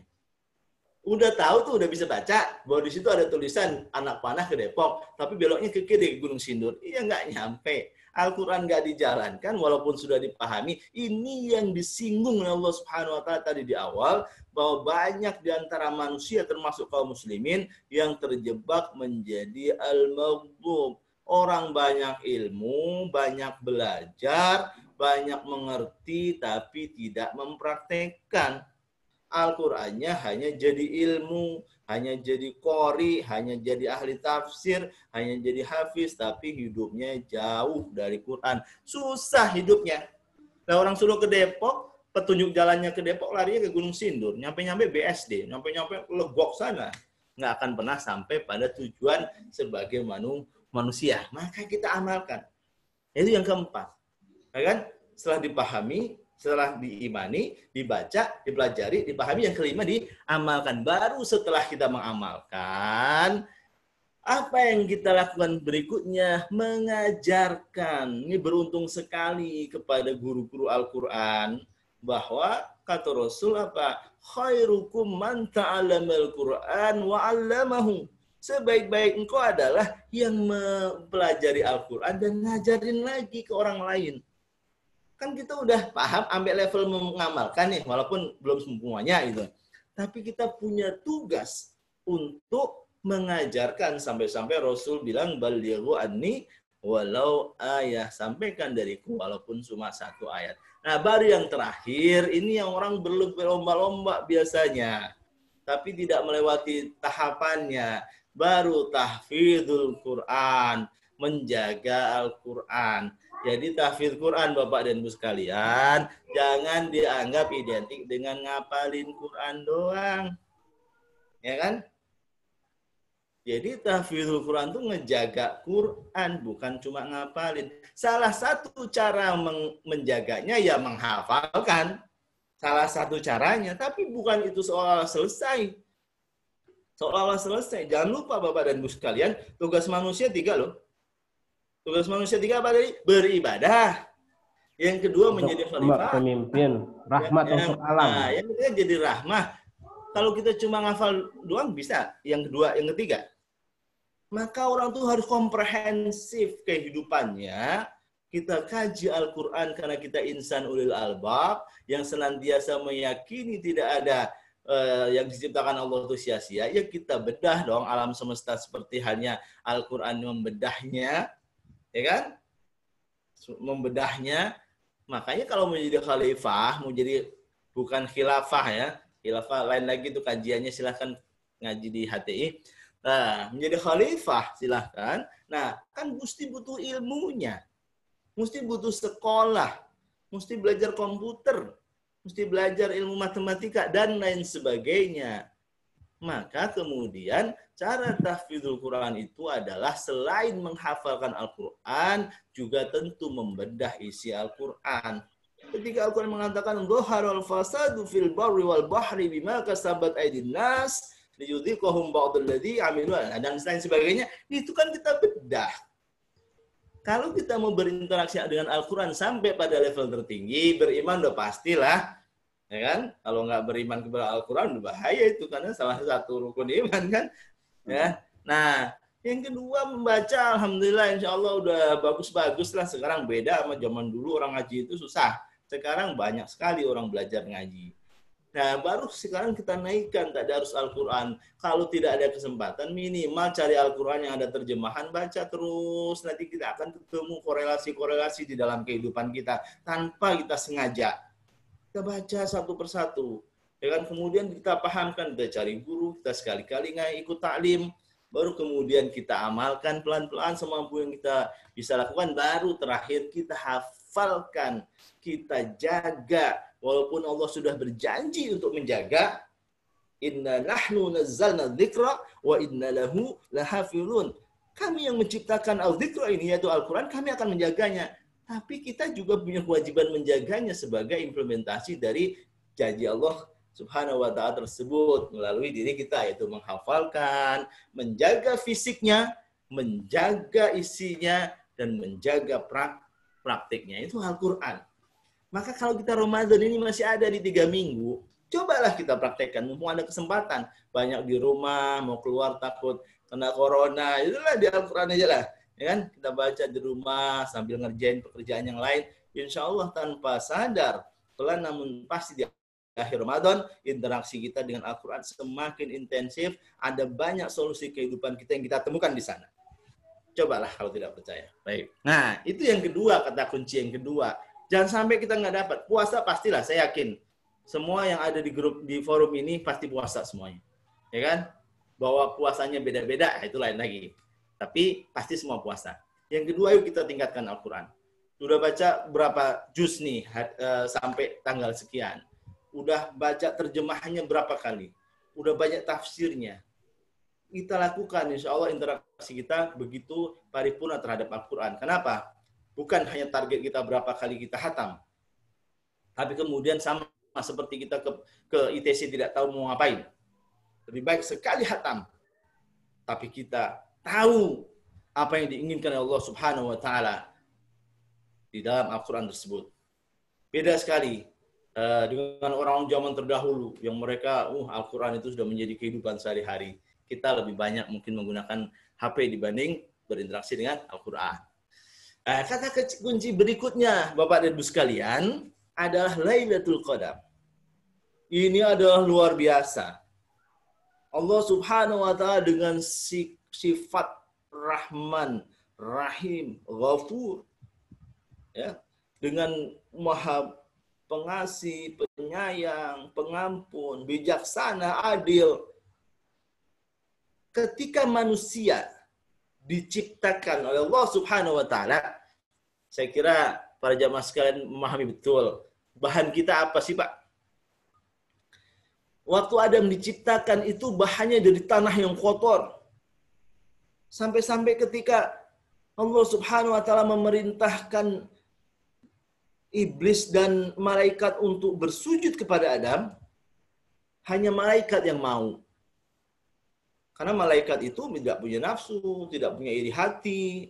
Dia kehidupannya ya selalu patuh aja sama Allah Subhanahu wa taala. Disuruh apa aja juga mau gitu. Nah, tapi tidak mikir, dia tidak mikir. Dia bukan ulul albab. Nah, beda dengan iblis, dia banyakkan mikir tapi kurang taat. Nah, alasan iblis ketika tidak mau sujud sama Adam apa? Khalaqtani min nar wa khalaqtahu min tin. Kami ini diciptakan dari api. Ya kan? Kami ini punya turunan-turunan yang lebih mulia dibanding yang lain, bahkan dibanding malaikat. Perasaan dia. Kenapa? Dia yakin gara-gara api ini ada cahaya yang dipakai untuk nyiptain malaikat. Gara-gara api ini ada percikannya, ujungnya yang dipakai nyiptain jin. Dia sombong betul dia. Gara-gara dia merasa diciptakan dari api, yang api itu melahirkan cahaya, yang cahayanya itu untuk bahan jadi malaikat, kemudian yang percikannya, yang warnanya agak kebiruan, itu dipakai untuk api juga, tapi untuk menciptakan jin. Nah dia bilang, oh dia kagak ada apa-apanya, bukan bagian dari ciptaan kami juga gitu kan. Dia dari tanah yang nggak ada keterkaitan unsur dengan api sama sekali. Makanya dia, ngapain gue disuruh sujud sama dia? Nggak mau, dia sombong. Ya kan? Dia mengatakan, ana khairum minhu. Aku ini lebih baik dibanding dia. Kalau sekarang kan kita sering begitu kan, ana khairum minhu. Aku lebih baik dibanding dia. Atau dalam satu kelompok, nahnu khairum minhum. Kami ini lebih bagus nih. Partai kami itu lebih hebat dibanding dia, lebih konsisten. Ya kan gitu. Kadang-kadang suka gitu kita kan, tanpa sadarkan partai lah, organisasi lah, apalah kadang-kadang ngikutin sifat-sifat iblisisme itu, yang ngerasa lebih bagus, ngerasa lebih hebat, ketemu orang nggak menghargai. Nah, itu kan sifat-sifat iblis tuh sebenarnya. Nah, tapi kita kembali kepada manusia, bahwa manusia tuh dari derajat yang rendah nih bahannya, Bapak Ibu sekalian. Maka ketika surah At-Tin mengatakan laqad khalaqnal insana fi ahsani taqwim, tsumma radadnahu asfala safilin. Kita bertanya-tanya, laqad khalaqnal insana fi ahsani taqwim. Sesungguhnya manusia ini diciptakan dari bahan bentuk yang paling sempurna. Apa sempurna? Yang tanah. Ini ada tukang kebun saya ini lagi suka bikin kompos itu di pinggir rumah tuh, tanahnya kotor bener nih, bau. Itu ternyata yang paling subur tuh. Nah, itu bahannya manusia. Paling bau. Dari tanah yang paling jelek. Bukan tanah yang jadi keramik-keramik itu, bukan. Nah, tapi kemudian kenapa dia mulia jadinya? Karena setelah itu Allah tiupkan ruh. Maka manusia itu dikenal sebagai makhluk monodualistik. Kenapa monodualistik? Karena dia dua di dalam satu atau satu yang isinya dua. Satunya bahan yang kotor dari tanah yang nggak karu-karuan, makanya kita yang ganteng, yang kumisnya tebal, yang jenggotnya panjang, itu nggak ada apa-apanya. Begitu udah tua juga putih semua. Yang giginya ramping, nanti begitu udah nggak ada giginya. Ya kan? Nah, itu kadang-kadang kita bersombong-sombong. Ya kan? Padahal cuma dari tanah kotor. Tapi kemudian Allah muliakan dalam bentuk apa? Ditiupkan roh yang kita kenal. Kalau Al-Farabi mengatakan Al-Faid itu adalah pancaran cahaya Allah SWT yang kemudian menyatu dengan jasad fisik manusia. Maka manusia itu ada ruh yang mulia. Maka yang dikatakan fi ahsani taqwim itu dari ruhnya itu, bukan fisiknya. Cuma manusia nakal. Tsumma radadnahu asfala safilin. Habis itu udah dimuliakan, bikin maksiat. Akhirnya ngejerumus tuh pada tempat yang paling hina. Asfala safilin. Udah asfala safilin nih ya. Udah hina dina. Itu manusia. Nah, karena manusia sering terjerumus begitu Bapak dan Ibu sekalian, Allah kasih kesempatan. Kasih kesempatan, ini kan makhluk terbaikku ini. Rasul-rasul aja dari manusia ini. Nggak mungkin manusia ini nggak kita kasih kesempatan. Orang Allah aja memilih manusia jadi khalifah kok di muka bumi. Masa kita biarin dia terjerumus? Nah, setelah diberikan petunjuk jalan Al-Quran tadi, Allah juga kasih kesempatan. Ya kan? Karena manusia itu mahalul khata' wa nisyan. Tempatnya salah dan lupa dan dosa dan macam-macamnya. Dalam satu hari, Bapak Ibu sekalian, kan kita punya 24 jam ya. 24 jam. Ada waktu-waktu kita untuk yang mulia, untuk meminta ampun di sepertiga malam yang akhir. Silahkan pada malam itu, pagi Ramadan ini, kan nggak ada alasan kesiangan. Kalau kesiangan nggak sahur dong. Nah, kalau hari biasa mungkin susah, ya kan? Tapi kalau sudah terbiasa, insya Allah Allah akan mudahkan kalau sudah terbiasa. Tapi minimal di Ramadan ini, sampai kemudian dikasih janji. Ya kan? Wa minal laili fatahajjat bihi nafilatan laka asa yab'asaka rabbuka maqaman mahmuda. Nah, ini nih. Orang-orang yang mau nih bangun malam, ya kan? Bangun malam, kemudian meninggalkan tempat tidur, kemudian berwudu, bukan pindah tempat tidur lain ya. Nah, berwudu, kemudian menghadap Allah Subhanahu wa taala dengan tahajud dan salat-salat yang lain. Apa yang dijanjikan Allah Subhanahu wa taala? Wa minal laili fatahajjat bihi nafilatan lak. Sebagai ibadah tambahan kita, asa yab'asaka rabbuka maqaman mahmuda. Maqaman mahmuda ini siapa yang bisa mengganggu? Kalau Allah sudah muliakan, orang lain mau ngeganggu kita, mau ngina-ngina kita, bodo amat. Yang penting Allah sudah memuliakan. Nah itu. Sampai-sampai Rasul pun kemudian menyampaikan bahwa barang siapa yang mau dimudahkan urusannya nanti di akhirat, lakukan 4 amalan. Yang pertama menebarkan salam, ya kan? Yang kedua berbagi makanan. Yang ketiga adalah jalin silaturahmi. Yang keempat, rukulah ketika orang-orang lain sedang tidur. Ya kan? Berarti apa? Ya sholat tahajud. Kapan? Ya kan? Nah, ini luar biasa. Nah, jadi dalam satu hari luar biasa. Dalam satu minggu, Bapak dan Ibu sekalian, ini kita sedih sekali. Sudah sekian Jumat kita, ini udah nggak bisa Jumatan. Tapi nggak apa-apa lah. Bukan karena kita tidak ingin. Tapi kondisi yang mengharuskan. Untuk mencari kemaslahatan lah. Ada banyak orang datang ke rumah saya, protes-protes macam-macam. Kok Bapak nggak menegur pengurus masjid yang menutup masjid?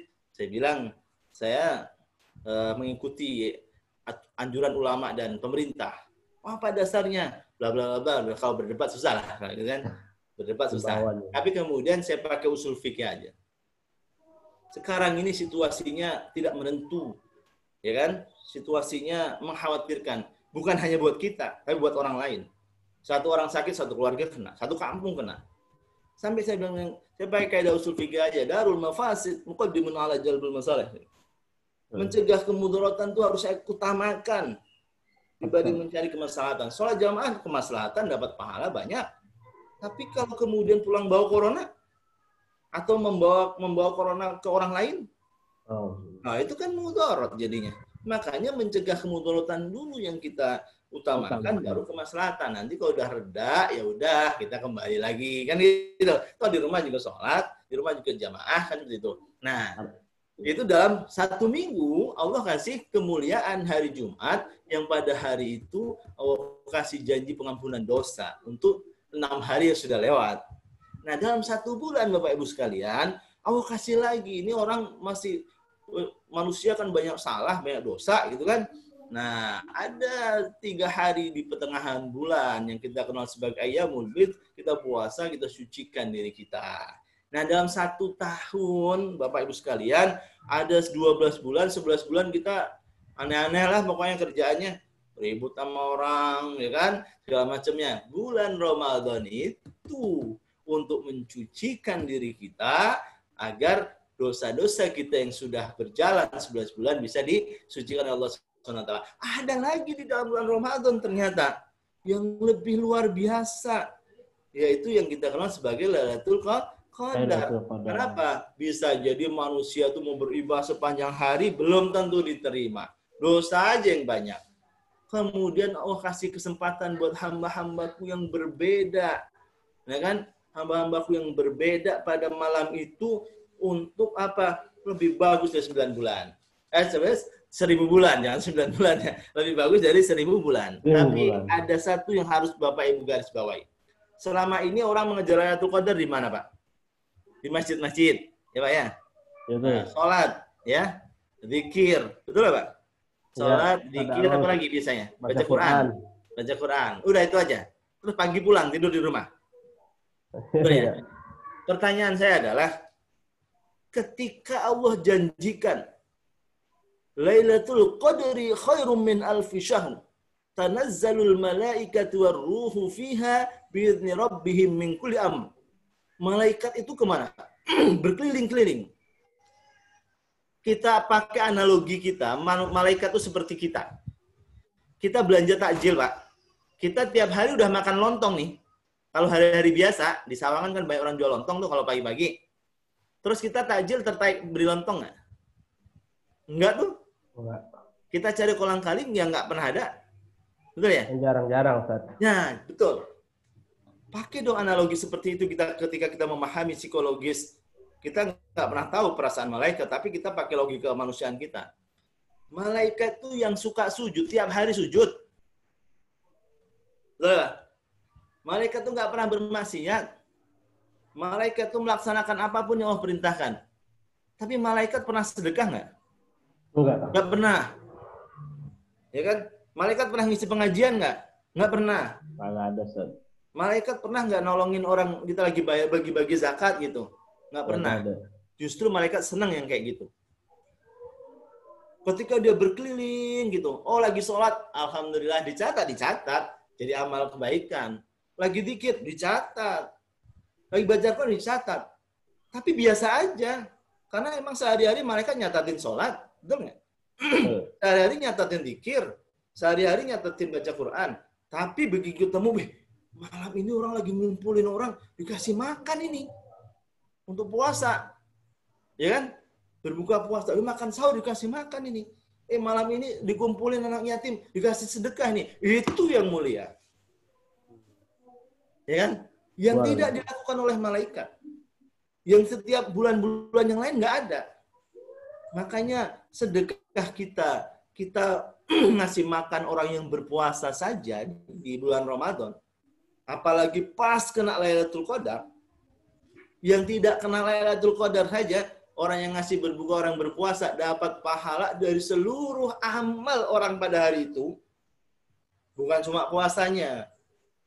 Orang itu ngaji, orang itu tadi zikir, orang itu tadi sedekah, kita yang ngasih makan, kita dapat pahalanya tanpa mengurangi pahala orang tersebut. Jadi bukan pahala puasa saja, Pak. Itu di luar Lailatul Qadar. Coba kalau terjadi pas Lailatul Qadar. Sama seperti kita sedekah 1000, lebih baik dari 1000 kali, kan? 1000 malam, kan? Nah, malam 1000 bulan, ya, bukan 1000 kali, malam 1000 bulan. Nah, artinya begini, kita harus pandai-pandai memilih ibadah itu. Kalau sekarang kan kita mau iktikaf ke Masjid Kubah Emas, nggak boleh. Mau sholat tahajud di sana nggak boleh. Ya kan? Saya tidak mempermasalahkan, pada iktikaf di mana-mana nggak ada masalah. Nah sekarang ya kita cari yang lain dong, mau iktikaf di rumah susah. Lagi iktikaf, TV di samping. Maka pada malam hari itu cari dong amaliah yang lain. Sedekah, kasih satpam tuh, kerupuk, ya kan, gorengan tiap hari. Ya kan, ada tetangga saudara kita nggak ada kerja, corona nih susah, kirim makanan. Itu nilainya tinggi dan malaikat suka. Ya, kita nyari Ramadan sekarang tuh dengan keterbatasan tuh justru pandai-pandai kita mencari sesuatu gitu. Ya. Jangan konvensional. Kalau mainstream, kalau saya sering bilang, maunya anti mainstream. Anak saya sekarang anti mainstream yang ternyata nilainya lebih tinggi dibanding yang biasa-biasa aja. Sholat mah malaikat tiap hari nyatet sholat. Dikir tiap hari nyatet dikir. Coba pas malaikat berkeliling, kita lagi nganterin es doger ke pos satpam. Ini sodakonya es doger seperti lebih bagus dibanding sodako 1000 bulan kan gitu. Nah ini harus pintar-pintar. Maka Lailatul Qadar jadi kunci juga nih. Dan jangan khawatir Ramadan ini tidak bernilai tinggi. Masih ada jalan-jalan yang luar biasa yang harus kita lakukan. Ini perspektif yang berbeda. Silahkan kalau mau diperdebatkan. Tapi justru kita harus mencari pandai-pandai memahami psikologis bahwa malaikat itu sangat senang melihat hamba-hambanya yang beramal soleh, tapi sesuatu yang juga mereka jarang lihat gitu. Dan tidak bisa mereka lakukan. Maka orang senang sekali malaikat itu, misalnya sholat subuh. Kenapa sampai dicatat sama malaikat, ya kan? Aqimis sholata liduluki syamsi ila ghasaqil laili wa qur'anal fajr. Innal qur'anal fajri kana masyhuda. Karena tertarik, kok orang lain pada tidur, dia sholat sendiri. Dia catat, seneng kan? Bukan sesuatu yang mainstream yang dilakukan banyak orang gitu.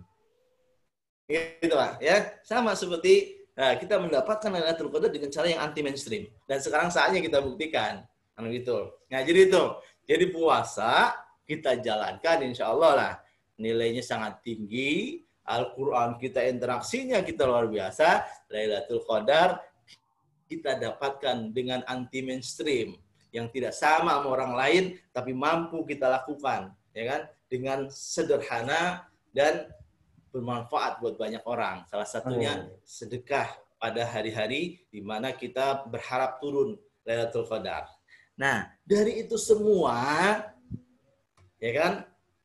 Dari itu semua, Bapak dan Ibu sekalian, itu kita mau dapat apa sih?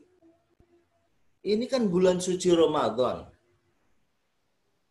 Di mana pada bulan suci itu ada peluang pengampunan dosa.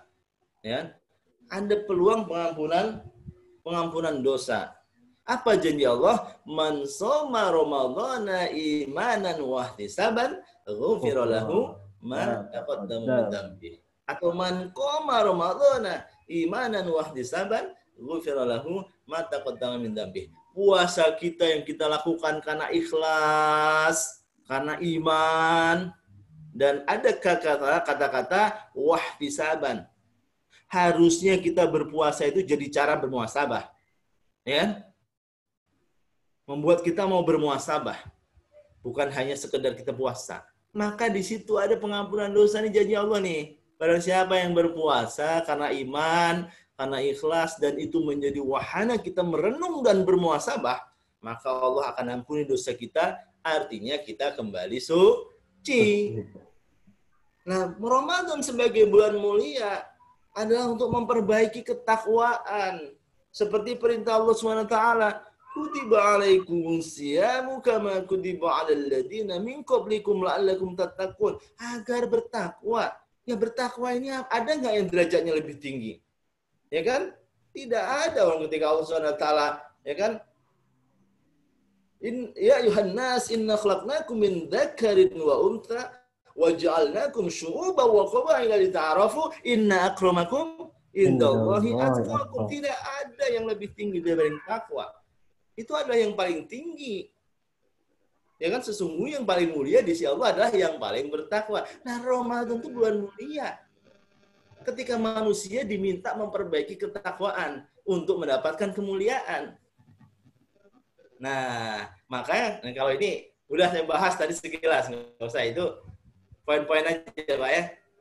Sebenarnya kalau kita kaji semua kan ada 183, 184, 185, 186 menit ya. Tapi nanti aja di berikutnya dah. Kalau mungkin Pak ini kan kajian tafsir malam Lailatul Qadar.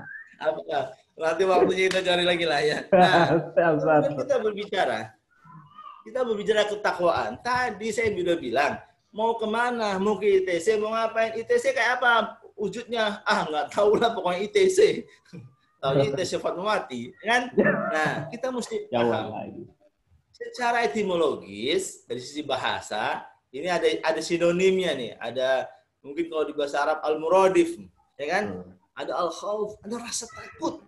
Takut kita berbuat dosa, takut kepada Allah Subhanahu wa taala. Ada al-hazan, ada rasa khawatir kalau amal kita nggak diterima, khawatir nanti kalau nanti kita di akhir hayat kita nggak husnul khatimah. Ada rasa itu. Ada roja nih, penggemar radio roja banyak di sini mungkin. Ya kan? Ada rasa pengharapan, mengharap kebaikan dari Allah Subhanahu wa taala, mengharap pengampunan. Nah, kalau kita sederhanakan waktu di sekolah di SMA gitu, intisalul awamirillah wa tinabun nawakhina gitu. Menjalankan perintah Allah dan menjauhi larangannya. Itu secara etimologis. Tapi kemudian kita ambil di sini. Kita memaknai dengan Al-Qur'an aja. Secara epistemologisnya kita lihat bahwa di surah Al-Baqarah hafal semua pastilah kalau baca Al-Ma'surat kan pasti baca ini kan. Setidaknya ukuran kita nih, percaya pada ghaib, menjalankan sholat, bayar zakat, kitab Allah, meyakini akhir, pasti semuanya ada deh. Ya kan? Dan puasa itu ghaib. karena Allah SWT yang tahu. Ya, kalau kita sholat, kamu sholat enggak? Sholat, diikutin. Oh, lagi sholat. Kalau puasa, kamu puasa enggak? Puasa, diikutin. Tapi tiba-tiba kamar mandi minum. Kan kita nggak tahu. Gaib, ya. Nah, intinya kita secara epistemologis cuma ini. Tidak operasional. Yang lebih operasional apa? Yang lebih operasional ini sebagai penutup ini udah 11.25. Yang lebih operasional adalah, nah ini epistemologis tadi. Hanya sekedar tambahan penjelasan yang lebih detail. Sekarang kita cari aksiologisnya. Kadang kita sulit beragama karena kita tidak masuk di level aksiologis. Kalau di filsafat itu kan ada ontologis, epistemologis, aksiologis. Kalau ontologis sekedar tahu aja, sumber pengetahuannya ada, rujukannya ada. Epistemologis definisinya sudah dijelaskan secara lebih detail. Tapi aksiologisnya apa? Yang bisa kita kerjakan. Nah, kita lihat takwa secara aksiologis. Ketika Allah Subhanahu wa taala perintahkan wasari'u ila maghfiratin min rabbikum wa jannatin 'arduha as-samawati wal ardh uiddat lil muttaqin. Ada kata-kata uiddat lil muttaqin. Ada sebagai upah, sebagai janji, sebagai pahala, sebagai apalah kepada orang bertakwa, siapa dia yang diinginkan Allah Subhanahu wa taala secara operasional. Kalau tadi kan secara epistemologis hanya definisi, nggak bisa dijalankan. Gaib gimana sih ngejalanin? Nggak bisa, kecuali paranormal, ya kan? Nggak bisa, ya kan? Tapi ini operasional. Apa itu yang disebut al-muttaqin di situ adalah alladzina yunfikuna fis sarra'i wad dharra. Yang pertama yaitu orang-orang yang ringan bersedekah dalam kondisi lapang ataupun sempit. Ini pembuktian nih, Pak. Di masa corona ini, Bapak dan Ibu sekalian, kita merasa miskin apa tidak? Kalau kita merasa miskin, kita susah bersedekah. Gua aja lagi susah, lu minta-minta. Kan gitu ya? Tapi kalau kita mau menjadi orang yang bertakwa beneran nih, jangan sampai puasa kita nggak ngasilin apa-apa. Bertakwa ini definisi aksiologisnya ada di dalam Al-Quran surah Ali Imran 133-136 loh, ya kan? Dikatakan alladzina yunfikuna fis sarra'i wad dharra, yaitu orang yang ringan bersedekah dalam kondisi lapang maupun sempit. Lapang bersedekah wajar, lagi sempit bersedekah, ya ini yang luar biasa. Luar biasa. Ya kan? Udah susah makan, berasnya terbatas, ada tetangga nggak makan, kasih separuh. Ini yang luar biasa, yang tidak bisa. Yang justru esensi puasa yang sesungguhnya yang ini, merasakan penderitaan orang lain, yang lapar itu kayak apa rasanya. Biasanya kita jarang lapar kan? Seperti itu. Ini yang pertama. Yang kedua apa? Wal kadhiminal ghaidha. Ini juga penting. Yaitu orang yang mudah menahan emosinya. Nggak dengar kabar pemerintah begini marah, dengar kabar gubernur begini marah apa? Kadang-kadang kita informasinya juga nggak lengkap. Tapi orang yang berpuasa yang dikatakan akan menjadi al-muttaqin, yang dijanjikan surga yang luasnya seluas langit dan bumi, itu ini yang definisinya secara operasional ya, secara aksiologis, ya kan? Ya, wal kadhiminal ghaidha. Baru yang ketiga apa? Wal 'afina 'anil nas. Yaitu apa? Mudah memaafkan kesalahan orang lain. Makanya ketika ada orang mengkritik, orang kan suka mengkritik tuh biasanya. Kalau di media sosial kan senang benar tuh. Padahal sekolahnya di mana saya juga nggak tahu, ya kan? Nah, misalnya gini, ada orang ngirim ucapan selamat Ramadan, mohon maaf lahir dan batin, dia nggak apa-apa. Ada orang mengatakan, ini nggak dicontohkan Rasul, memang pernah ketemu Rasul gitu aja. Nah, kita mencari esensi bahwa konsep mudah memaafkan itu harus dilakukan sepanjang tahun, tapi lebih banyak di Ramadan jauh lebih baik begitu, ya kan? Jauh lebih baik. Kenapa? Ini menjadi definisi operasional ketiga.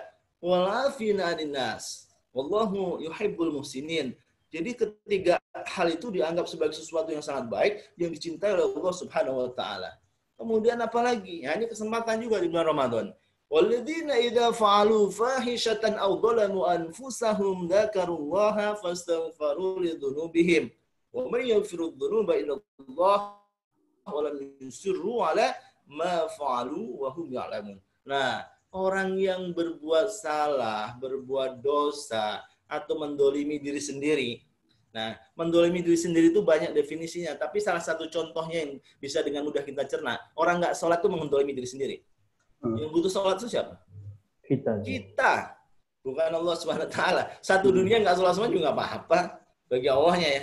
Karena kita tidak sholat, maka kita sebenarnya mendolimi diri kita, kebutuhan kita tidak dipenuhi kok. Betul ya? Nah, salah satunya nih contoh, ya kan? Atau kita mau minum obat-obatan terlarang atau apa, pokoknya mendolimi diri sendiri. Ada orang yang seolah-olah sudah kiamat, oh sudah nggak ada pengampunan, tidak. Orang yang bertakwa, maka ketika dia berbuat salah, berbuat dosa atau mendolimi diri sendiri, zakarullah, dia segera mengingat Allah Subhanahu wa taala, ya kan? Maka janji Allah apa? Nah, dia akan ampuni dosanya. Fastaghfaru lidzunubihim wa may yaghfiru dzunuba illallah wa lam yusirru ala ma fa'alu wa hum ya'lamun. Nah, orang yang bertobat, mengingat Allah, tidak mengulangi lagi, ciri orang bertakwa. Dapat apa mereka? Kan gitu. Dapat apa mereka itu? Ulaika alaihim maghfiratum min rabbihim wa jannatin tajri min tahtihal anhar wa ni'ma ajru amilin. Mereka yang tadi tuh yang bersedekah, yang pandai menahan emosi, yang mudah memaafkan, cepat bertobat jika salah, tidak mau mengulangi. Ulaika alaihim maghfiratun min rabbihim. Mereka akan mendapatkan pengampunan dari Tuhannya. Wa jannatin tajri min tahtihal anhar, dan mereka mendapatkan surga yang di bawahnya mengalir sungai-sungai. Wa ni'ma ajrul amilin. Nah, surganya mengalir sungai-sungai. Menarik kan? Ya kan? Bila bicara psikologi agama kayak tadi, malaikat suka mencatat amal-amal yang tidak bisa dia lakukan. Ya kan? Ini juga sama. Di Arab sana, sungai itu jarang. Yang ada itu krek atau wadi yang kadang-kadang musim hujan ada air sedikit, musim kemarau hilang. Ya kan? Beda sama di kita. Kalau orang Betawi dikasih iming-iming begini, ada surga mengalir sungai-sungai di bawahnya, nggak mau dia. Banjir mulu di sini. Betul ya? Banyak sungai. Tapi karena ini dulu turun di Arab sana, bagi orang Arab sungai itu surga. Yang diimpikan dia itu dapat air seperti Hajar mencari air buat Ismail. Seperti orang Quraisy harus berebut sumur sampai perang. Gara-gara memperebutkan sebuah sumur atau sebuah danau. Itu luar biasa. Artinya begini, surga itu menarik. Ya kan? Mungkin bagi orang Betawi nanti surganya di sana banyak ini, banyak gunung-gunung mungkin ya. Kalau bagi orang Arab banyak sungai-sungai. Tapi surganya itu kali Ustaz, ada ya? Gimana? Artinya sesuatu yang menarik lah itu ya, untuk menarik manusia agar membayangkan, oh luar biasa ya, banyak sungai-sungai, ya kan? Bagi orang Arab sangat menyenangkan. Nah, sebagai penutup, udah penutup ini, ya, hadiah dari Allah Subhanahu Wa Taala, puasa kita mendapatkan pengampunan dosa, berarti pembersihan jiwa, berarti kita kembali kepada kesucian. Minal aidin wal faiz. Nah, takwa melahirkan derajat tertinggi menghadirkan surga buat para orang-orang bertakwa, yaitu kemuliaan tertinggi. Bagi orang bertakwa ada surga, nggak ada yang lain. Nah, terakhir, terima kasih.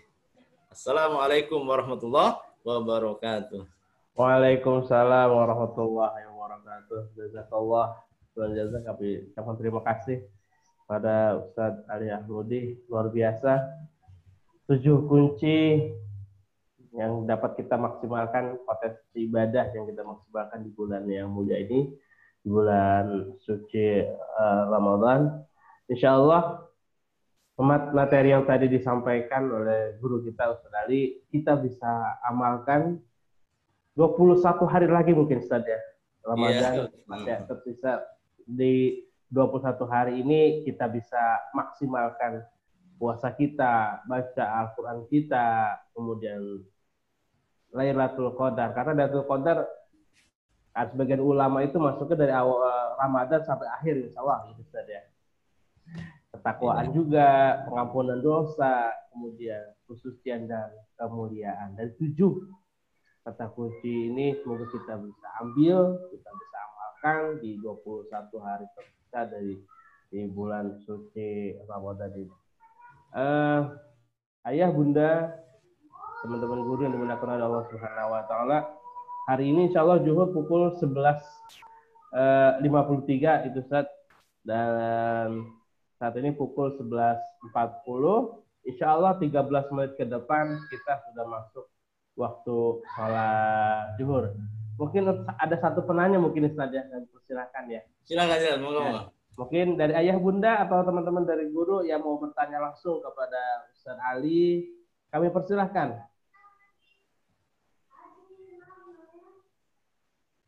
Di kolom chat belum ada yang mau bertanya. Mungkin udah jelas banget kan Ustaz materinya. Wah. Assalamualaikum Pak Bulan. Oh, saya mau tanya. Wah, enggak. Ya, Bulan. Monggo Bulan, silahkan. Ustadz Ali, saya tertarik sekali dengan tadi penyebutan 3 tugas manusia ya di muka bumi. Beribadah sebagai khalifah dan sebagai rahmatan. Nah, kalau dari pandangan Ustadz sendiri, pendidikan seperti apa yang perlu kita siapkan untuk menciptakan 3 manusia yang punya kemampuan, kompetensi untuk menjalankan 3 tugas itu. Itu aja Ustaz. Ya, baik. Ya. Terima kasih Bulan. Sudah lama nggak silaturahmi ke sekolah alam ini. Alhamdulillah ya. Nah, itu yang menjadi salah satu alasan saya menyekolahkan anak saya sekolah alam semua, Bu. Masya Allah. Kan kebetulan kan Askia, alhamdulillah sekarang diterima di Insan Cendikia, kemudian Afkar di Zaka, kemudian adiknya Isa masih ada di sekolah alam nanti. Nah, kelas 4 mau naik kelas 5. Pemahaman manusia yang hanya menganggap bahwa tugas manusia itu hanya untuk beribadah dalam artian mahdhah, itu menyebabkan manusia kehilangan sisi kemanusiaannya. Dia rajin sholat, rajin puasa, rajin khuruj kemana-mana, tapi nggak peduli dengan keluarga, nggak peduli dengan masyarakat, karena dia tidak masuk level kedua dan ketiga. Maka seharusnya, ya kan, untuk membangun sebuah pemikiran di masa mendatang di kalangan generasi muslim kita, maka 3 itu menjadi dasar untuk membangun sebuah proses pendidikan. Bahwa seorang anak itu harus dipahamkan betul bahwa dirinya pertama adalah harus menjadi ahli ibadah.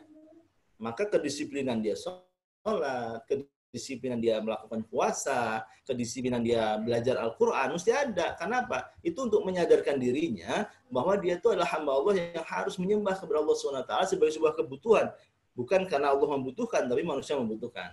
Tapi jangan lupa yang kedua, bahwa dia harus menjadi khalifah, yaitu memimpin alam semesta. Ketika Allah menciptakan alam semesta ini kan nggak kun fayakun doang terus jadi.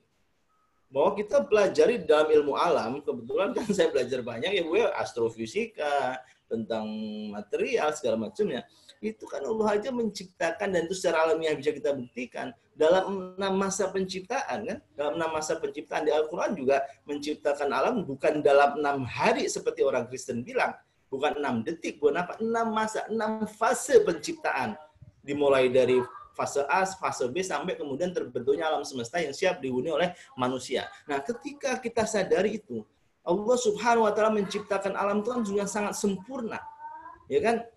Dengan sangat sempurna. Ketika planet bisa berputar pada lintasannya, ketika bumi berputar pada porosnya, ketika bumi berevolusi, ya itu kan kita mesti pahamkan untuk menyadarkan para generasi muslim bahwa Allah tuh menciptakan alam itu tidak dengan membalikkan telapak tangan, walaupun Allah bisa melakukan. Ya kan? Tapi ada fasenya, ada prosesnya. Makanya saya sayang sekali itu ada pelajaran art, ada pelajaran science, ya kan? Sehingga apa? Orang belajar Al-Qur'an itu pada di alam. Ya kan? Kenapa? Di situ ciptaan Allah Subhanahu wa taala. Nah, sehingga apa? Ketika Allah menciptakan alam ini dengan begitu cantiknya, begitu rapihnya, maka manusia yang menjadi khalifah, yaitu mewakili Allah mengurus urusan di dunia, maka dia mesti seperti yang Allah lakukan, ya profesional. Ya kan? Profesional. Nah, termasuk puasa ini menyebabkan manusia akan meniru sifat-sifat Allah. Ya kan? Sifat-sifat Allah itu ada di alam semesta, itu akan ditiru oleh manusia salah satu dengan ajaran puasa. Allah tidak makan, manusia disuruh latihan tidak makan, dan lain sebagainya. Nah, menjadi profesional, kalau dia kemudian nanti menjadi sesuatu, dia profesional. Ketika dia menjadi guru, ya guru yang profesional. Ketika dia menjadi arsitek profesional, menjadi dosen profesional. Karena apa? Dia harus menyadari itu adalah salah satu cara kita meniru apa yang Allah lakukan yang secara profesional menciptakan alam ini. Nah, jika tidak profesional, maka kita harus bertanggung jawab kepada Allah Subhanahu wa taala. Kullukum ra'in wa kullukum mas'ulun an ra'iyatih. Setiap kita pemimpin dan kita dimintai mempertanggungjawabkan. Termasuk misalnya kita guru.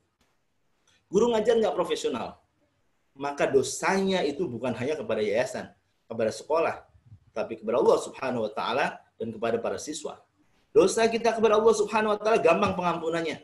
Banyak istighfar ada, tapi dosa kepada anak Adam terkait hakul adamiyah, misalnya ada siswa yang tidak puas, ada siswa yang tidak mendapatkan ilmunya secara baik, ketika dia tidak ridho, maka Allah tidak akan ampuni dosa kita sampai urusan hakul adamiyah kita selesai.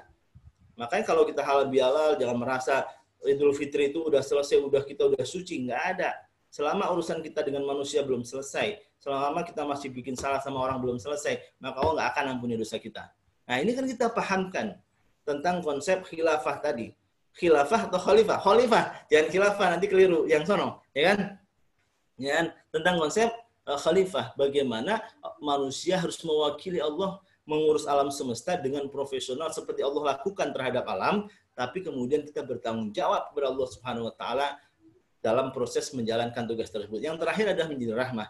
Bagaimana kita memelihara alam, kita menciptakan kedamaian dengan sesama kawan, dengan tetangga, dengan alam semesta. Nah, itu konsep-konsep tersebut kan bisa diadopsi di dalam sekolah. Maka kemudian ada SD, misalnya ada hari bumi, ada segala macamnya. Nah, itu adalah konsep-konsep yang sebenarnya sudah digariskan oleh Allah dalam Al-Quran sejak dulu kala.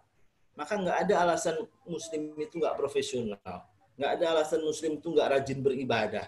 Nggak ada alasan Muslim itu tidak bisa berinteraksi secara baik dengan lingkungannya. Nah, disitulah ketika kita ciptakan pendidikan yang mampu mengadopsi itu di dalam konteks yang lebih real, yang sesuai dengan perkembangan tumbuh kembang seorang anak, maka yakinlah suatu saat akan muncul generasi 5-10 tahun yang akan datang yang komplit. Sebagai ahli ibadah, dia komplit. Dia memang yakin, dia memang konsisten dengan agamanya. Ya, yang kedua adalah sebagai khalifah, dia profesional dalam profesinya, amanah, dia tidak korupsi, tidak apa. Baru dia terakhir rahmah, dia mampu menjalin satu kehidupan yang sangat baik dimanapun dia berada. Kira-kira seperti itu, Ibu ya. Insya Allah, Ustadz. Terima kasih. Memang kita juga berharapnya konsep sekolah alam ini tetap berada di koridor itu karena memang tujuannya sudah di situ. Cuma tantangannya kalau ada kayak gini nih, Ustadz. Masa pandemi di mana kita terbatas ya untuk berinteraksi dengan siswa. Nah, itu tuh strategi-strategi untuk dalam rangka mengembangkan potensi untuk menjadi pelaku 3 tugas itu. Ini jadi tantangan tersendiri. Betul. Iya, saya sendiri kan sekeluarga ini yang orang tuanya WFH, anak-anaknya SFH. Apa itu? Kan istri juga ngajar, saya juga ngajar. Saya juga berpikiran sama ketika mengajar mahasiswa di pandemi ini, bagaimana saya memberikan materi-materi dan sistem pembelajaran yang setidaknya walaupun capaian pembelajarannya itu tidak bisa 100%, tapi bisa mendekati. Dan saya sebenarnya cukup setuju dengan konsep sekolah alam yang misalnya ada WWP misalnya. Nah, itu kan sebenarnya salah satu proses untuk mengarah ke sana. Bagaimana cuma kadang-kadang orang tua kadang-kadang ada yang udah dibikinin aja lah, anaknya capek-capek dibikinin. Itu yang kadang-kadang orang tua tidak menyadari bahwa nggak usah ngelihat bentuknya, anaknya tuh ngasihnya pelentat-pelentot atau apa, tapi bahwa proses itu mereka harus lewati. Pertama mereka harus profesional mengerjakan itu oleh dirinya sendiri, baru orang tua membantu, baru kemudian mereka juga harus mampu bekerja sama dengan temannya, dengan adiknya, dengan kakaknya atau apapun. Nah, di WFH ini saya mencoba menerapkan itu kepada mahasiswa saya, terutama untuk mata kuliah praktikum. Itu saya ambil konten-konten yang bagus dan sistem penugasan termasuk berkelompok. Mereka harus membuat grup-grup sendiri dan lain sebagainya. Mungkin tidak bisa 100%, tapi saya yakin kalaupun ada kurang nanti setelah pandemi ini selesai bisa diperbaiki seperti itu. Ya, insya Allah. Ya. Jazakallah khair Ustaz, terima kasih sudah cukup jelas. Waalaikumsalam.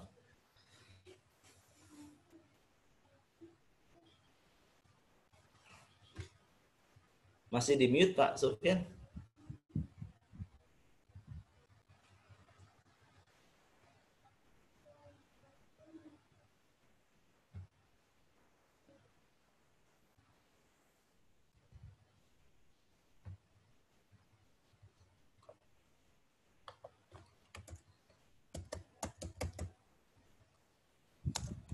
Terima kasih kepada Ustaz Ali yang sudah memberikan materi kepada kita semua.